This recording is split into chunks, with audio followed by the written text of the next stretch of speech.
Review. आइए दोस्तों, आज हम बात करेंगे sweetest love I do not गो, जो जॉन डन के द्वारा लिखा गया है।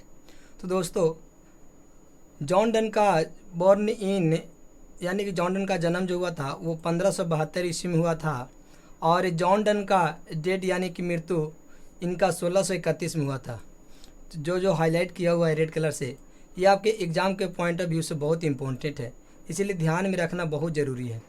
आइए इस पोएम के समझते हैं कि जॉन डन के द्वारा लिखा गया sweetest love I do not गो जो है, यह किस प्रकार का पोएम है और कैसा पोएम है। तो सबसे पहले हम लोग जान चुके हैं कि जॉन डन का जन्म जो हुआ था 1572 में, और इनका मृत्यु जो हुआ था वो 1631 में हुआ था। ठीक, यहाँ तक आप लोग को कोई दिक्कत या कोई परेशानी हो तो आप लोग कमेंट में करके बता सकते हैं, हालांकि होगा नहीं। ठीक, आगे चला जाए तो he belongs to London. John Donne कहाँ से बिलोंग करते थे? तो याद रखिएगा, लंदन से बिलोंग करते थे।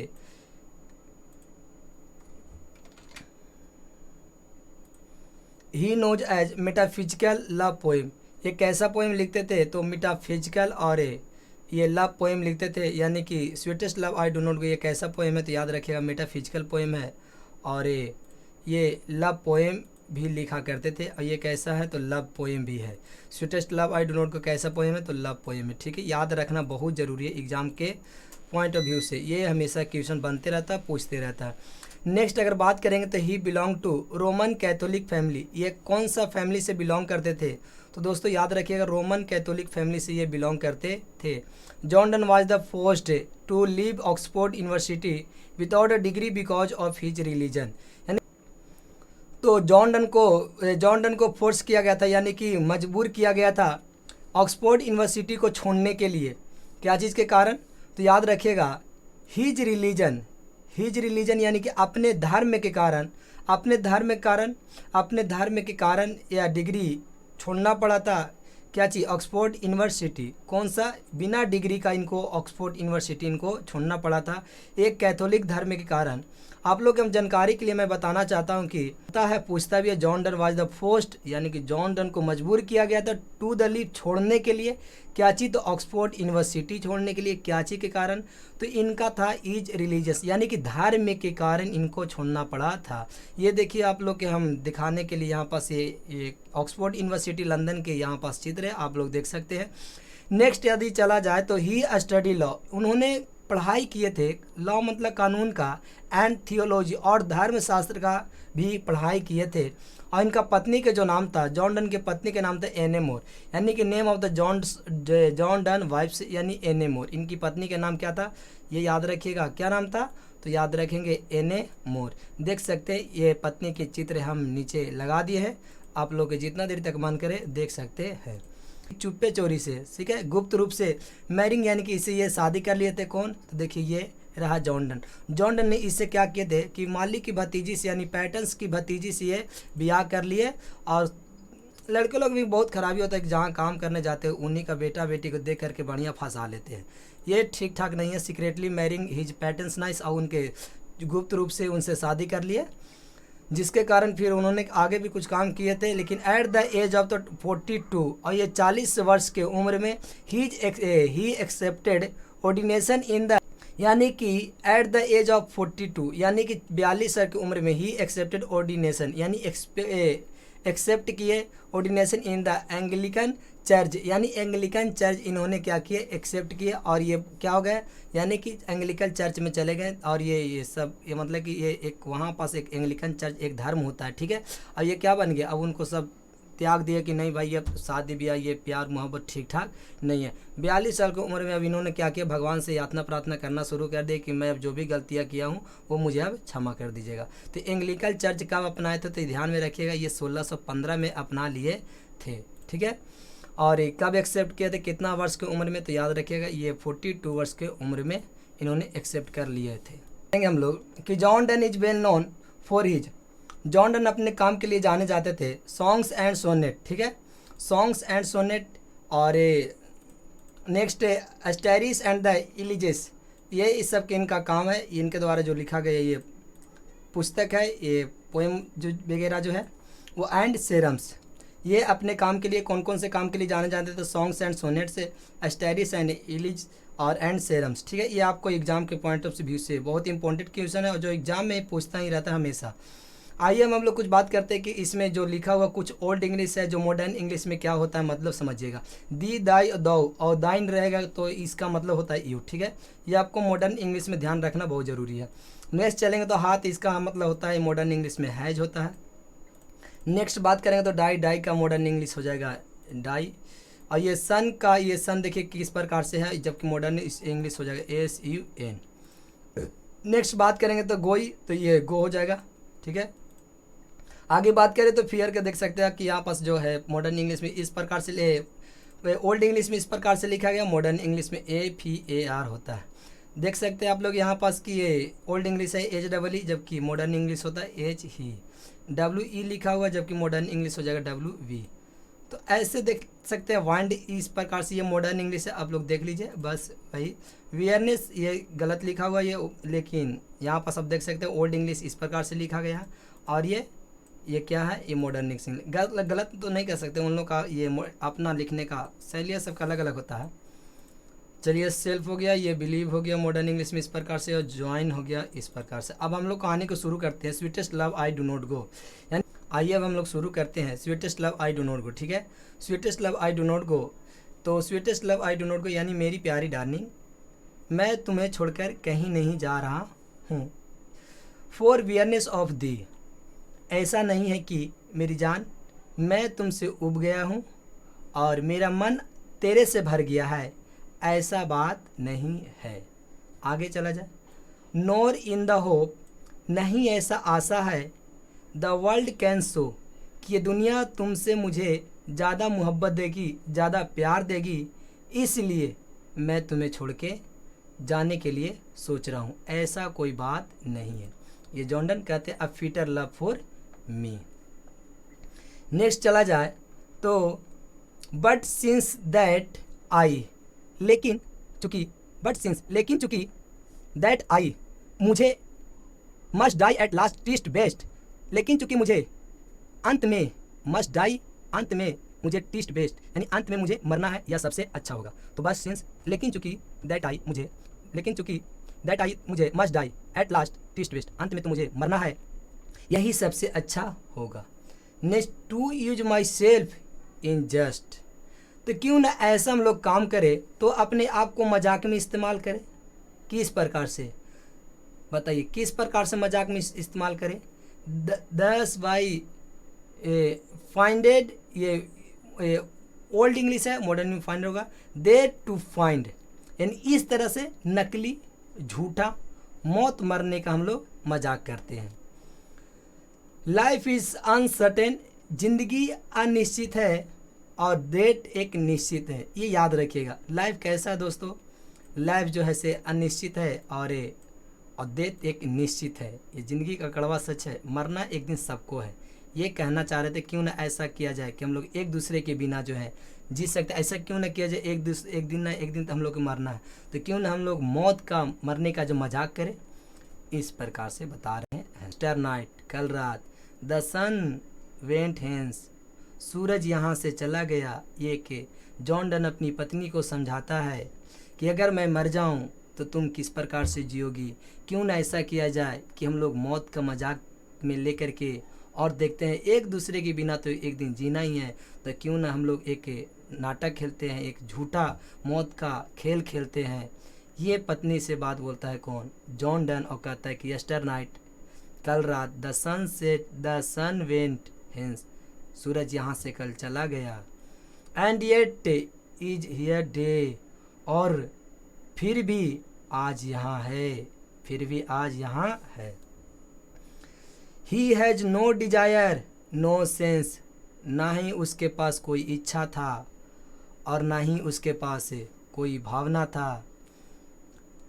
नोर हाफ सो शॉर्ट अवे, नहीं आधे हम सफ़र के लिए सफ़र उसको मिल गया, नहीं कोई छोटा रास्ता था, नहीं तो आधे हम सफ़र के लिए किसी को सफ़र मिल गया। ये कहना चाहता है कवि, देखिए समझा रहे हैं। अब आगे चलिए। देन फियर नोट मी, देन फियर नोट मी, तो फिर मुझसे मत डरो देन फिर फियर नोट मी, तो फिर मुझसे मत डरो, but believe that I shell make, लेकिन विश्वास रखो कि मैं आई शैल मेक, मैं बनाऊंगा। ये यहाँ पास थोड़ा सा गलत है, ठीक है, 1 मिनट। स्पीडियर जनरी यानी कि सूरज से भी तेज मैं बनाऊंगा यात्रा, बहुत तेज यात्रा। सिंस आई टेक, क्योंकि मेरे पास more wings and surface than he, मेरे पास पंख भी ज़्यादा हैं। और स्पर्श माने होता है यानी कि सप्रिस माने होता है, सप्रिस इसको पढ़ते हैं, ठीक है, सप्रिस। सप्रिस माने होता है क्या चीज़ कि मेरे पास उमंग भी ज़्यादा है, और विंग्स माने मेरे पास पंख भी ज़्यादा है। मैं सूरज से भी स्पीड जनरी करूँगा यानी कि तीव्र यात्रा करूँगा। ये जॉन डन किसको बताते हैं? ये अपनी पत्नी को बताते हैं कि देन फियर टू मी, आप मुझसे डरिए मत, बट बिलीव, लेकिन आप विश्वास तो रखो, दैट की आई सेल मेक, मैं बनाऊंगा बहुत तेज यात्रा। Since I take more wings, मेरे पास बहुत ज़्यादा पंख है, एंड द सरफेस द उमंग भी है। चलिए आगे हम लोग चला जाए, तो आगे बात करो। Oh how feeble is man's power, इंसान की शक्तियाँ कितना कमज़ोर हो गई है।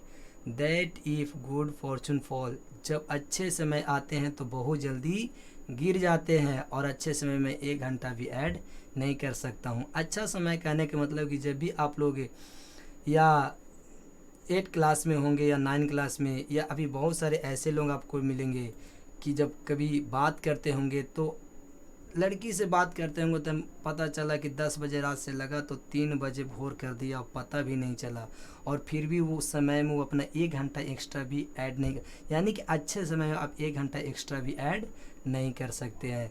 Can not add another hours, यही कह रहे हैं कि आप 1 घंटा भी ऐड नहीं कर सकते।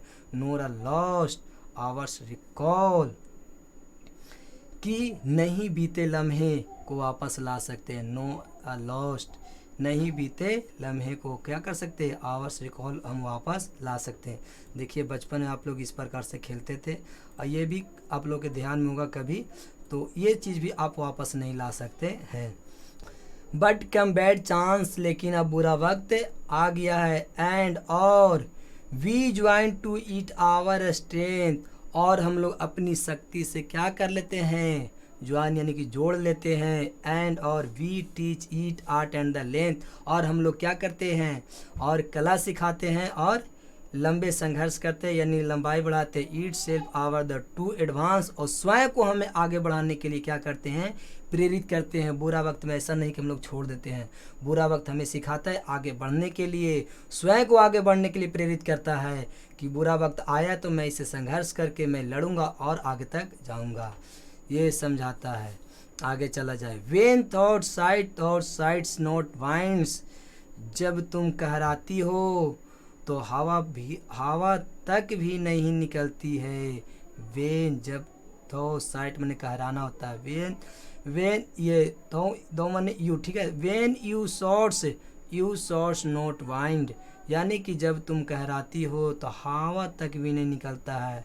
बट साइड्स माई सोल अवे, लेकिन मेरा आत्मा जो है से क्या हो जाता है, ऐसा लगता है कि तुम्हें कहराने से मेरा आत्मा बाहर निकल रहा है, इसलिए मैं तुमसे बहुत प्रेम करता हूँ। जॉन डन अपने पत्नी को कहता है कि जब तुम कहराती हो तो ऐसा लगता है कि मेरा आत्मा जो है ना वो क्या हो रहा है, बाहर निकल रहा है। सोल यानी कि एकदम बाहर निकल रहा है, तुम मत कहराओ।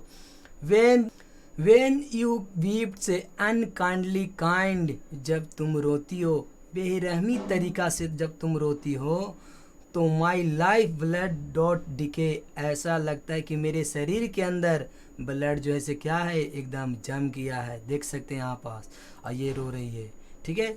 तो वो कहना चाहता है कि जब तुम रोती हो एकदम बेरहमी तरीका से तो ऐसा लगता है कि मेरे ज़िंदगी में जो, मेरे शरीर में जो ब्लड है वो ऐसा लगता है कम हो रहा है, जम गया है। इस प्रकार से कहता है कि तुम मत रो, तुम मत कहराओ। इस प्रकार से आगे क्या कहता है कि इट कैन नॉट बी, ऐसा नहीं करो मेरी जान। दैट यू लव्ड मी, मैं तुमसे बहुत प्रेम करता हूँ। एज यू सेड, मैं ऐसा कहना चाहता हूँ, मैं तुमसे ऐसा कहता हूँ।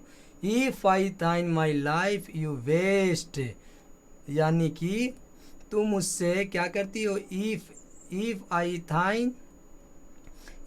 थाइन माई लाइफ यू वेस्ट, यानी कि ऐसा कहकर जीवन बर्बाद मत करो। ऐसा कहकर मेरी ज़िंदगी वेस्ट तुम बर्बाद मत करो। You are the best of me, तुम्हारे अंदर मेरे लिए सबसे अच्छा क्या है, कला है। लेट नोट दे डिवाइनिंग हार्ट, यानी कि तुम इस अपने लेट नोट दे डिवाइनिंग हार्ट, तुम अपने इस पवित्र दिल को इजाज़त मत दो। फॉर थिंक मी एनी इल, कि मेरे बारे में कोई बुरा आपको ख्याल आए, ऐसा आप अपने दिल को इजाज़त मत दीजिए। Destiny may take thy part and may thy fearful, ऐसा ना हो destiny may take thy part, यानी दे हो जाएगा, ये ओल्ड इंग्लिश है तो दे पार्ट। ऐसा ना हो कि किस्मत भी तुम्हारे साथ दे दे। एंड में वाई थी, और जो बुरा जो आप सोच रहे हैं वो सच हो जाए। बट थिंक दैट वी, लेकिन इतना सोचो कि हम लोग एक दूसरे से are but turn aside to sleep, यानी एक बिस्तर पर एक साइड आप सोए हुए हैं, एक तरफ हम सोए हुए हैं। They one another keep alive to the parted he, यानी जो एक दूसरे के सच्ची मोहब्बत करते हैं वो कभी एक दूसरे से जुदा नहीं हो सकते हैं। यही कहना चाहता है कौन, जॉन डन अपनी पत्नी को बताता है। अब इससे रिलेटेड जितना भी ऑब्जेक्टिव क्वेश्चन बना है तो दोस्तों मैं इसका ऑब्जेक्टिव क्वेश्चन बना दिया हूँ। तो आज के वीडियो बस यहीं तक रखते हैं, मिलते हैं नेक्स्ट वीडियो में। जय हिंद, जय भारत।